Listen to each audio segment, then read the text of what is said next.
Ассалаумағалейкум ағайын.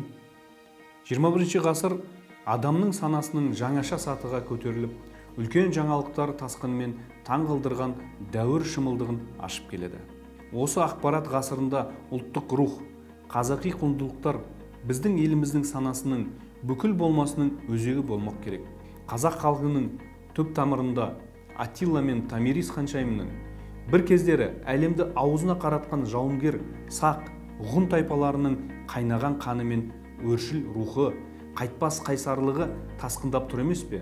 Халқымыздың тарих сахнасынан жоғалмай, қаншама азаптарды көрсе де, сынбай, өз ұлттық келбетін сақтап, жаңа ғасырға абыроймен, үлкен мәртебелі қадам басып келе жатқандығы осы қайсар ата-бабамыздың біздің санамызға сіңірген батырлығы болар.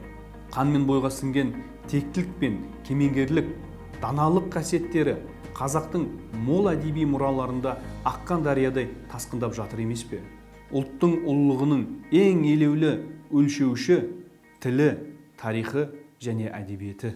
Қазақ қашанда тілінің көркемдігімен, байлығымен, тарихының тағылымды оқиғаларымен, теңіздей терең көркем әдебиетімен өзгеше құрметтеуге лайық ұлт. Ұлттың ұлылығы ата-баба рухын құрметтеу, жүріп өткен тарих белесіндегі шұғылалы шуақты шақтармен қатар, ұлттың басына қара бұлт төнген ауыр кезеңдерді жадында ұстай білу, одан сабақ ала білуден байқалады.